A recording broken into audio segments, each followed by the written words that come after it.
Welcome to today's press conference. Thank you for joining us, and I'm Ryan Ponce Pacpaco. So before we begin, let us allow our honorable speaker to give her opening remarks. For today, we have House Deputy Majority Leader and Iloilo 1st District Representative Janet L. Garin. Ma'am. Magandang umaga sa lahat-lahat at maraming salamat sa pag-imbita sa akin sa press con ng House of Representatives. So, sana'y na-enjoy at nakapagpahinga ang lahat-lahat nung Semana Santa. At alam naman nating medyo nagkaroon tayo ng panahon na mag-reflect at magdasal. Kaya lang ang sobrang init ng panahon, dagdag pa dyan yung pertussis outbreak. Medyo talagang nakakadagdag sa pagod ng tao, no? And of course, nabasa ko nga na maski nasa Holy Week tayo ay tila may mga lumalabas na mga balita na kailangan talaga siyang tugunan. So I'm very much ready to answer your questions. Thank you, ma'am. Let us hear the first two questions from Mela Lismoras from PTB4. Hi, good morning, Congrine. My first question lang po, your reaction please regarding sa new commentary ng HSBC Global Research na nagsasabing ang investment environment sa Pilipinas ay turning for the better. Ano pong masasabi nyo rito at paano pa kaya mapapaganda pa itong investment environment sa Pilipinas? Well, honestly, no, I haven't read through the actual report kasi nga medyo nasa bakasyon tayo. But then, yes, the investment environment is actually improving, although marami pang kailangan na improvements. At bakit ito nangyayari? Unang-una, syempre, if there is peace and order in our country, papasok ang mga investors. Kailangan na lang siguro is to improve the bureaucracy. Kasi may mga improvement naman, pero medyo kulang, no? At maganda nga na yung sa bagong Pilipinas, nasabi na ni Speaker Martin Romualdez at ng ating administrasyon at ni Presidente Bongbong Marcos, ano ang direction dito? Kasi napaka-importante nun sa investment environment. Yung mga one-stop shop, yung mabilis na pagtugon sa pangangailangan, yung hindi patutulugin ang mga papeles sa loob ng mga ahensya ng gobyerno. These are all, malaki ang balik nito sa taong bayan.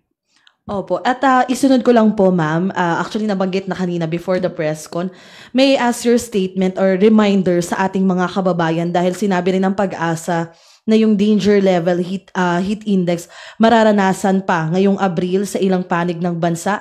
And even nga sa Iloilo, nagdeklara na rin po sa Iloilo City, nagdeklara na rin Mayor Jerry Treñas ng walang pasok hanggang bukas dahil nga sa dangerous heat index.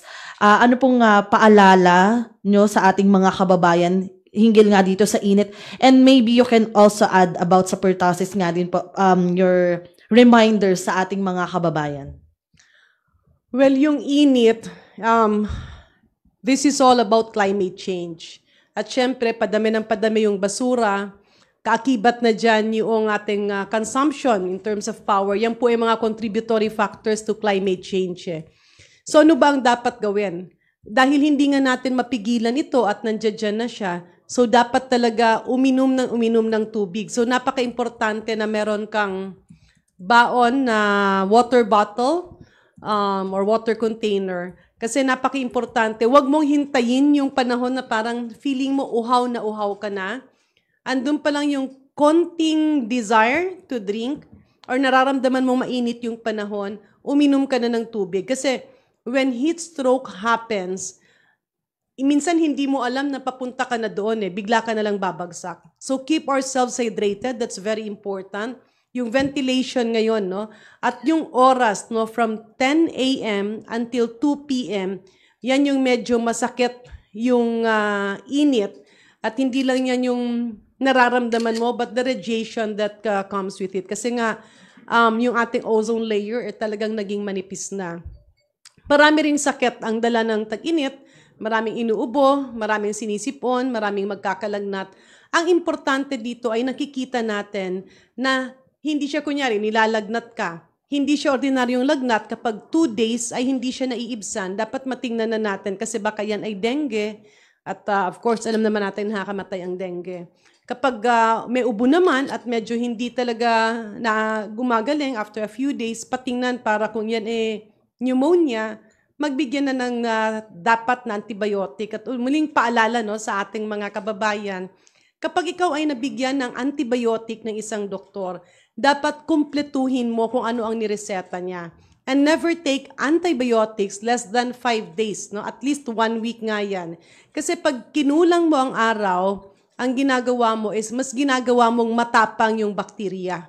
At pwede siyang maging resistant.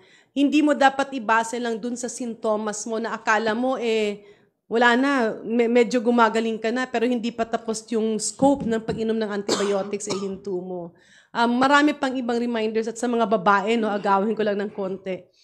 Siyempre, dahil pag tag-init, ang mga babae ay prone din sa fungal infection. So, hindi yan sexually transmitted disease. Yan ay dala na yung normal flora sa intimate areas, sa pubic area, sa perineal area ng babae. Kapag medyo basa, napapawisan at mainit yung panahon, yan ay perfect petri dish para dumami yung ating fungi, yung Candida albicans na nasa balat, ay dadami siya, kaya siya nagiging makate. So, the more you scratch, the more it will itch. Huwag siyang kamutin at hindi yan nakakahawa, kasi yung iba akala nila sexually transmitted. No, it's not. Ang importante doon, may gamot naman yan, but you have to keep that area dry. So, kaya nga minsan, lalo na nasa tag-init, wala lang mali siya, Pero kung nasa bahay ka lang naman or matutulog, it's quite advisable na walang underwear pero nakapajama ka naman or naka-shorts. Yung ventilation na yan ay epektibo para mapigilan or hindi na lumala yung fungal infection.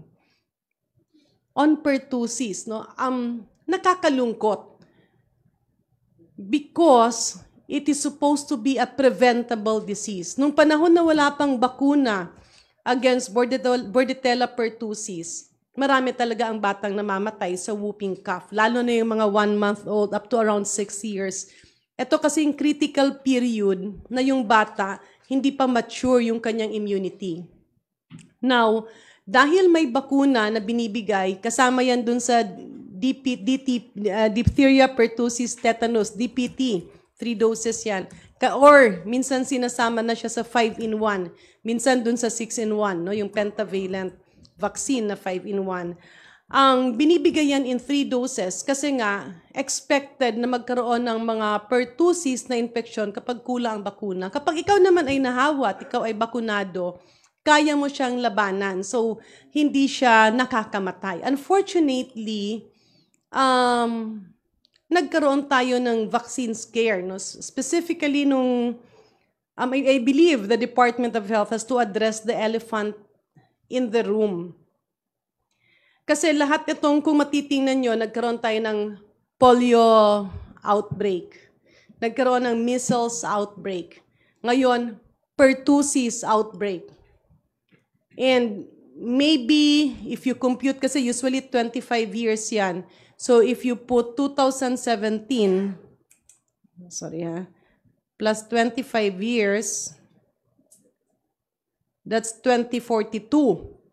So by year 2042, I hope we won't have an outbreak of hepatocellular carcinoma or liver cancer dahil yung mga natatamaan ng hepatitis B ay hindi bakunado.